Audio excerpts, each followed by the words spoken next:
What's going on, guys, and welcome to my Friday Night SmackDown audio review for March 26, 2021. I am Graham G. Matthews. Hope you guys are doing well. And yes, this video is going up a lot later than it usually would this week, and I apologize for that. This week has been incredibly busy, and every week is busy, but this week especially, just a lot of stuff going on. I was actually at RJ, Mr. Marceau's wedding on Friday, so congrats to him. And the newlywed Mrs. Marceau as well, Molly. Had a great time at their wedding on Friday night, and I was already kind of backed up at that point anyway, but being at the wedding really just backed me up even more than I usually am, and I didn't get a chance to watch SmackDown literally until like 24 hours later, which may not sound like anything out of the ordinary for most people, but for me, I either watched it live later that night or the next morning. Very rarely do I watch SmackDown like a day later or 2 days later or whatever. Same with Raw. So I had a chance to watch it last night. It was a good show. I thought this was a pretty decent episode of SmackDown, setting the stage a lot like Raw did on Monday for WrestleMania in a few weeks. WrestleMania is 2 weeks from today, which is wild to think about. The road to WrestleMania has really flown by largely because the build has been on anything but WrestleMania itself. The focus was on Elimination Chamber for a while, and then on Fastlane, and on Peacock, and everything else going on right now in WWE, that the WrestleMania build has been getting lost in the shuffle. Now, I will say the cards for both nights of WrestleMania has a lot of potential. It's a great-looking card, and I'm looking forward to WrestleMania on the whole this year. SmackDown specifically. The SmackDown side of things, I would argue, is significantly stronger than Raw. As much as I like Bobby and Drew and they should have a great match, I'm more invested in the story with Edge, Bryan, and Roman in the Universal Championship picture. They have a great thing going right now, in my opinion, with Big E and Apollo Crews over the Intercontinental Championship. Rollins and Cesaro should be great. Sasha and Bianca, the feud has not been lighting the world on fire, but the match should be great. And it has more storyline support on paper than Rhea Ripley and Asuka. And as good as that match should be, Bianca and Sasha is the bigger match on paper. They even throw in a match like Kevin Owens and Sami Zayn, which I hate the fucking fact that we might be getting Logan fucking Paul involved in that thing. The fact that we're getting the match alone is really cool. So I think SmackDown did a great job this week of setting the stage for their side of things at WrestleMania. Starting with the opening segment, which featured Daniel Bryan coming out and really just kind of going on strike. He spoke for a few minutes before they went to commercial, and what I liked was that when they came back from commercial, he was still sitting in the ring on the chair waiting for an answer from Adam Pearce. And he was not going anywhere. He was not going to be a pushover and wait for his opportunity coming out of WrestleMania. He wanted an opportunity now. He wanted to face Roman Reigns in a rematch for the Universal Championship on this show. And his claim was, yes, Bryan has lost a lot in the last couple of months, specifically on pay-per-view. Aside from the Elimination Chamber win, he lost to Roman Reigns that same night. He lost to Roman Reigns again at Fastlane, and he even failed to win the Royal Rumble back in January. So he's lost quite a bit in 2021 on pay-per-view. I don't know if WrestleMania will be any different or he'll get another world title win in the main event of Mania Night 2. I don't know. But, they kind of needed to come up with a reason as to why he would be involved in this match. And we've talked about this a lot in the last couple of weeks going into Fastlane. Would they add Bryan to the match? And they have.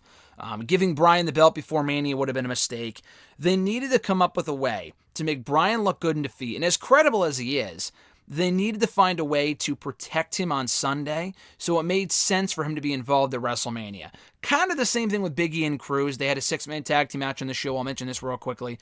That saw Apollo Crews, Otis, and Chad Gable beat the Profits, Street Profits, and Big E with Crews pinning Big E. That was kind of their way of explaining why we're getting yet another Intercontinental Championship match at WrestleMania. And I think the feud's been great. I've been loving Crews' work. Big E's been stepping up his game quite a bit, which is cool to see. And the match should be cool. The problem is that Crews has lost a lot. He lost to Big E once or twice back in January. He lost to him again on SmackDown. He lost in a triple threat match. He lost again at fucking Fastlane. He's lost a lot, has Apollo Crews, okay? So they needed to explain how they were going to get from point A to point B at WrestleMania with him getting another shot at that championship. And they did by having him pin Big E. With Bryan, he demanded a shot on the show. Adam Pearce said no. Roman Reigns and Edge is the next match for the championship at WrestleMania.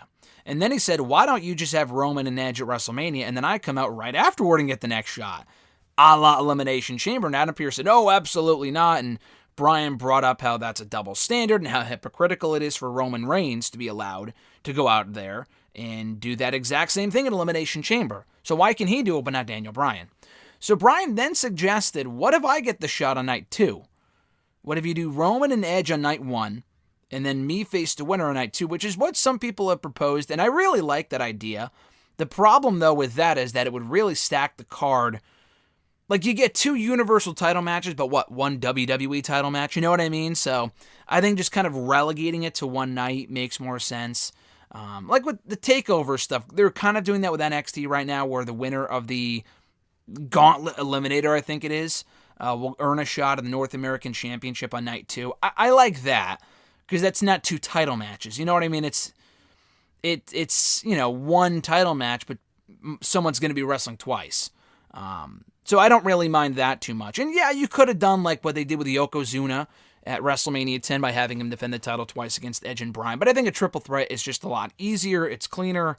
Just a much safer choice, I think, to go with, which is what they ended up settling on in the main event segment. But Edge came out here and he was pissed. He was like, listen, I'm getting the next shot. I've been very patient with you these last couple of months, which he hasn't been. Edge has kind of come across like a complainer the last month. But he was like, no, you're not getting the next shot. I am. And he came out here and they kind of went at it. And he said something about Bryan that I forgot really ticked him off. He was like back of the line or called him a loser or something. Bryan gets pissed. He goes after Edge. They brawl for a little bit. And Edge not only spears Bryan, but also attacks him with a chair. So I would assume this is a tweener turn. I mean, it is a tweener turn, absolutely, for Edge.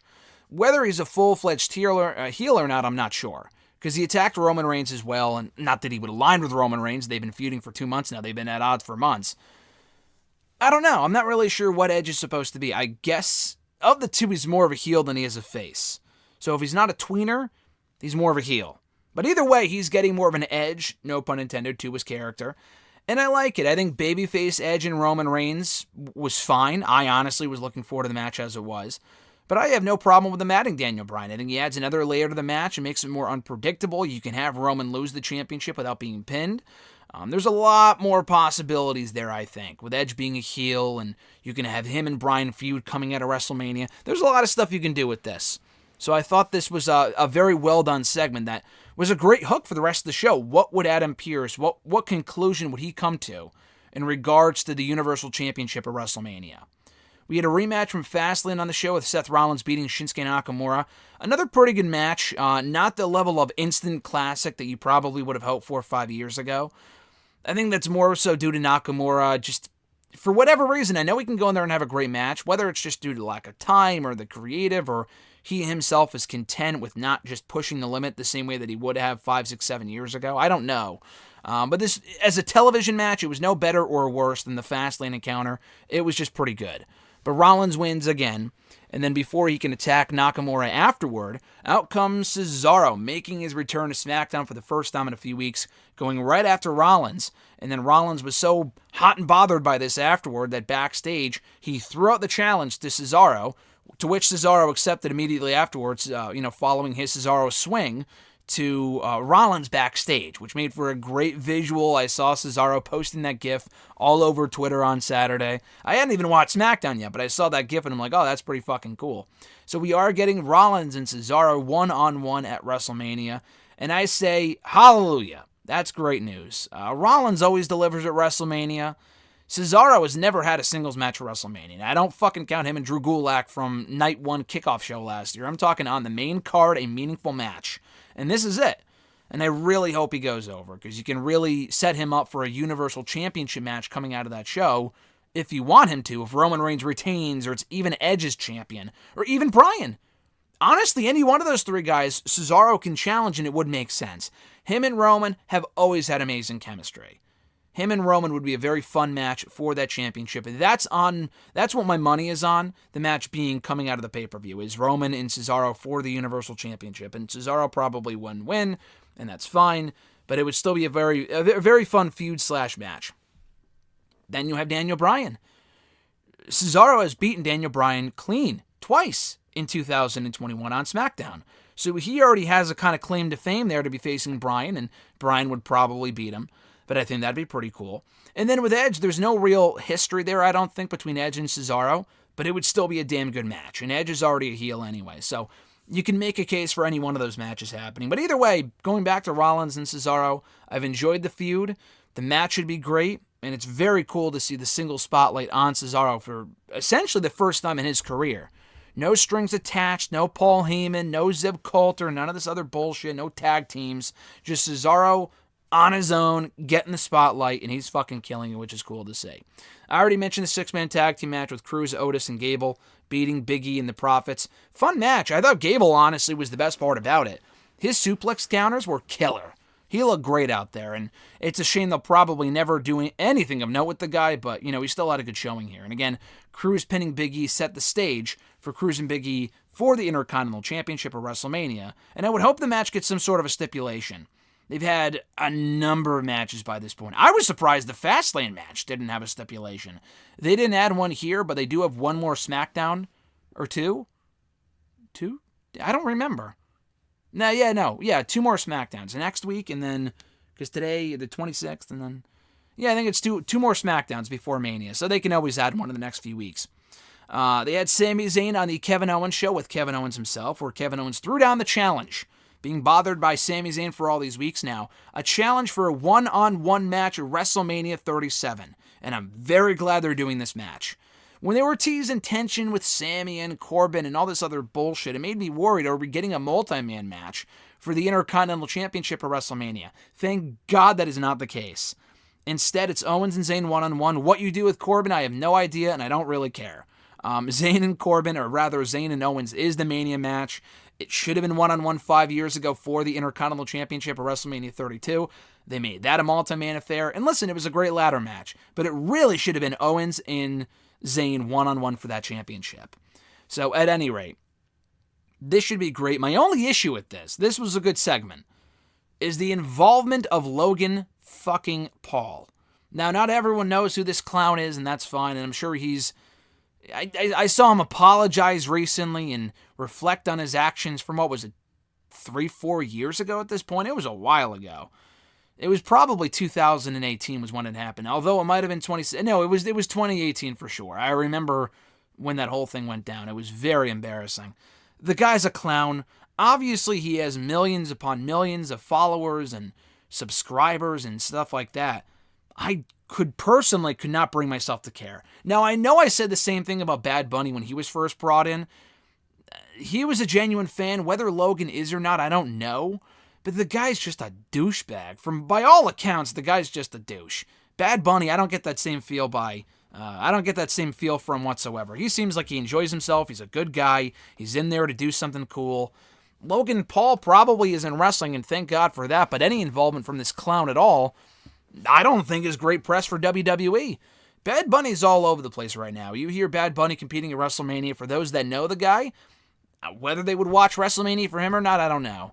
But with Logan Paul, would his millions of underage fans really sign up for WrestleMania? Really sign up for Peacock to watch this fucking show to see him involved in a Owens and Zayn match? I wouldn't think so. I think the Sami Zayn conspiracy stuff is cool. Anything with Logan Paul, no thanks. The guy's a clown. Bianca Belair beating Natalya, and thank God for that. She lost to Natalya and Tamina alongside Sasha a few weeks ago, so thank God she got her win back here. The match was fine. The focus was more so on the increasing tension between Sasha and Bianca. Remember, Sasha slapped the shit out of Bianca at the pay-per-view on Sunday, last week. So Bianca got back at her here by slapping her on her ass, knocking her on her ass at ringside on this show. And then Sasha came in the ring after Bianca beat Natalya, and Sasha laid out Bianca with a backstabber. So then she got her revenge. And what they've been doing with these women over the last 5 days, from Fastlane to SmackDown, was way better than anything they were doing with them from the Rumble to Fastlane. Like, we should have been getting this shit months ago when the match was first kind of teased going into WrestleMania, or at least coming out of Elimination Chamber.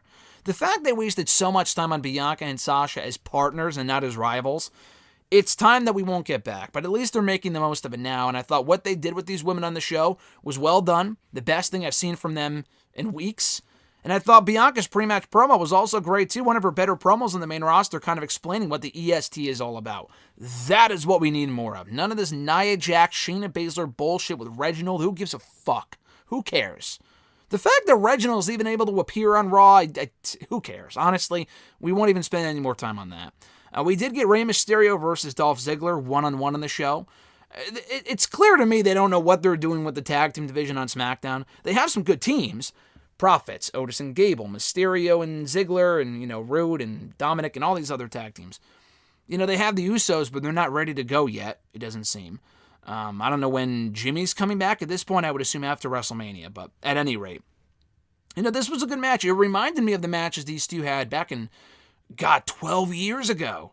Was it really that long? 12 years ago? Rey Mysterio and Dolph Ziggler feuding over the Intercontinental Championship? Holy fuck, how long has Dolph Ziggler been with the company? I know since like the Caddyshack days, and that was almost 20 years ago. Well, Jesus Christ, where does the time go? Jesus Christ, where does the time go? It's crazy.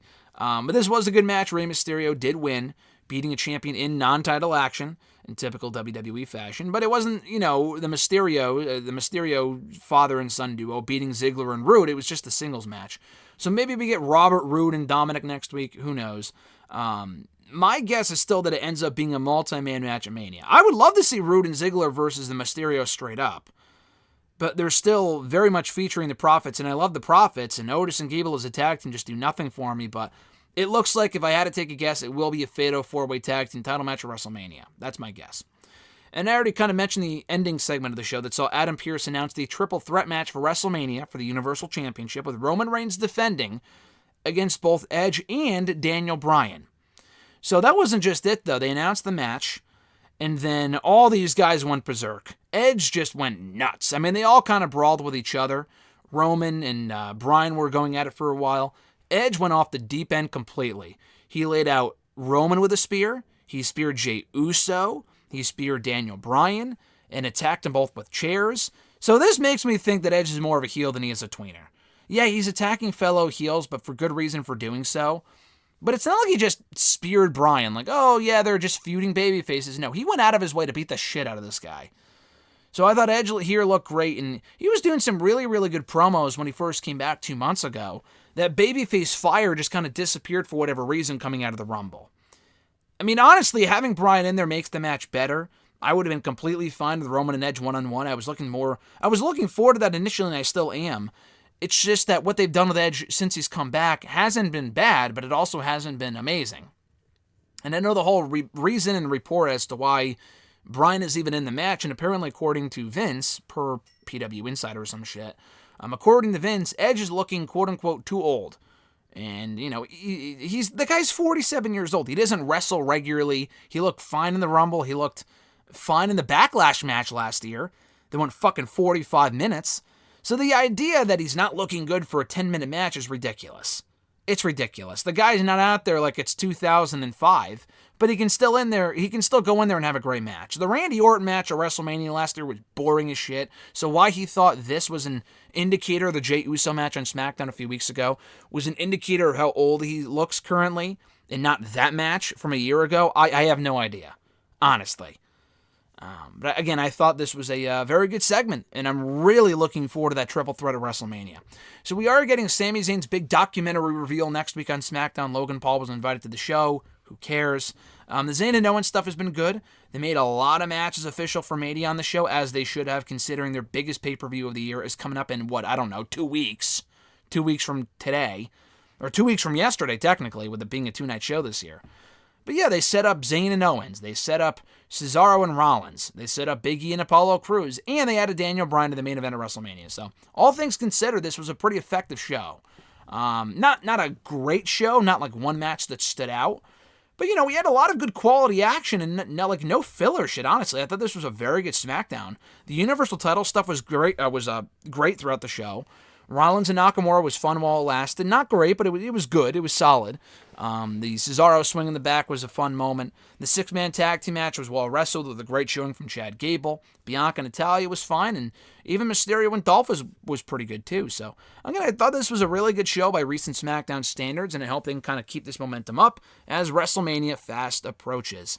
So that's it, guys. Those are my thoughts on the March 26, 2021 edition of Friday Night SmackDown. Again, I'll probably go more in-depth with this stuff in the weeks to come. I've just been super busy in this month of March, specifically this week. But for good reason. There's a lot of stuff coming up, and I'm very excited for WrestleMania in 2 more weeks. But yeah, thanks for checking out these videos. As always, be sure to like the video, drop a comment, share the video, and subscribe to the channel for more daily content. The SmackDown audio reviews usually do go up on Saturday, so again, I apologize for the delay. It should be back to Saturday next week. It really depends on how the week goes. I might not even do one over WrestleMania weekend just because there is going to be so much shit on WrestleMania week. I'm not even sure I did one. I don't think I did one over WrestleMania weekend last year, a SmackDown audio review, because I was so busy and there was just so much shit going on. This year will probably be more of the same, so don't expect a SmackDown audio review in 2 weeks. The written reviews are always out, no matter how long it takes me. I should be doing one next week, though, and I'm hoping it'll be up on Saturday. Hoping. I don't know how busy I'll be again, but we'll see. Hopefully I can catch up by the time April comes around in a couple days. But at any rate, guys, have a great one. I'm Graham G.S. Matthews. Again, be sure to subscribe. Help me continue to build this subscriber base and help me reach 6,000 subscribers now after reaching 5,000 recently. And hit the bell button to be notified every time a new video goes up. Have a great one, guys. I'm Graham G.S. Matthews, and I'll catch your ass down the road.